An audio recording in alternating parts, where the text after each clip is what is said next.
It's a Wednesday night, and in Berlin's Friedrichshain district, cars are once again on fire. This year alone, 170 cars have been set alight here. This time, the cars belong to the German railway. There's no sign of the arsonists.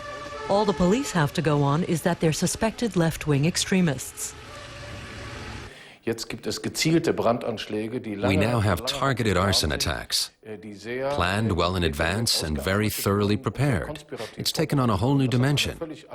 There are attacks on police officers. Houses and cars are going up in flames. It's the early stages of terrorism. Werner Janke is speechless when he sees the state of his cars. He's responsible for the vehicle fleet at the German Institute for Economic Research in Berlin.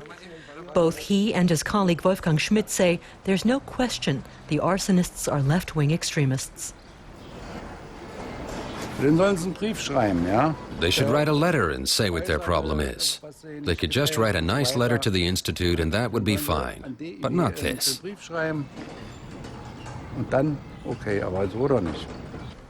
But Tim Laumeier takes a very different view of things. He's a spokesman for radical left-wing groups in Berlin. It's a beacon, a clear signal. It's not something that can be ignored.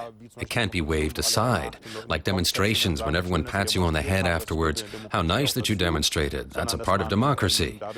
With these drastic measures, you draw attention to your cause. The drastic measures include attacks on newly built houses, which show a new trend in the protests. A building project in the neighboring district of Kreuzberg recently had a fire. The site manager has been a local resident himself for years.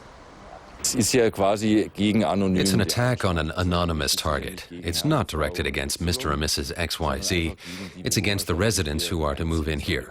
Or perhaps even more anonymously, it's an attack on capitalism, which is once again moving in here at the expense of the local people.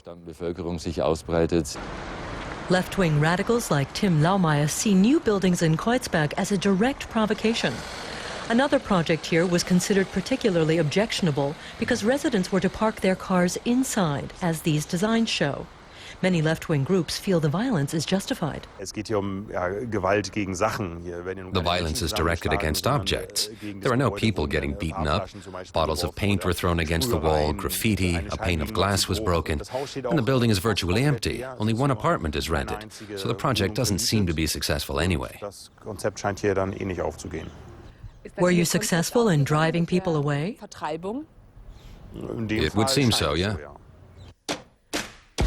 Berlin's radical left wing appears increasingly ready to resort to violence to register its protests.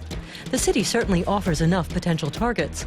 Berlin's largest investment project right now is the Media Spree Park, a collection of international media and communications companies along the River Spree.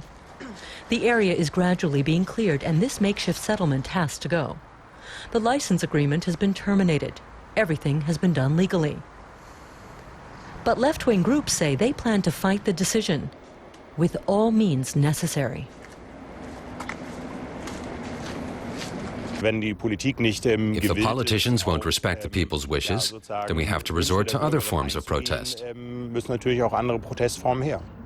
Other forms of protest will likely mean more burning cars and more attacks on new buildings. Berlin police say they are already stretched to the limit. The politicians have let us down in two ways, particularly in Berlin. Firstly, the police force has been slimmed down. We don't have the necessary equipment or staff, and we aren't getting the political backing. Berlin's city government, made up of center-left Social Democrats and the Left Party, have played down the attacks. They inherited a government that was billions in debt and have had to cut costs. We've had to cut staff in all areas, of course, including in the police force. In a dire situation like we have here in Berlin, it was absolutely necessary to set priorities. But there are still enough police officers to deal with the crime levels in Berlin. But the statistics don't bear that out. There are now more cars and houses going up in flames in Berlin than ever before, and the trend is rising.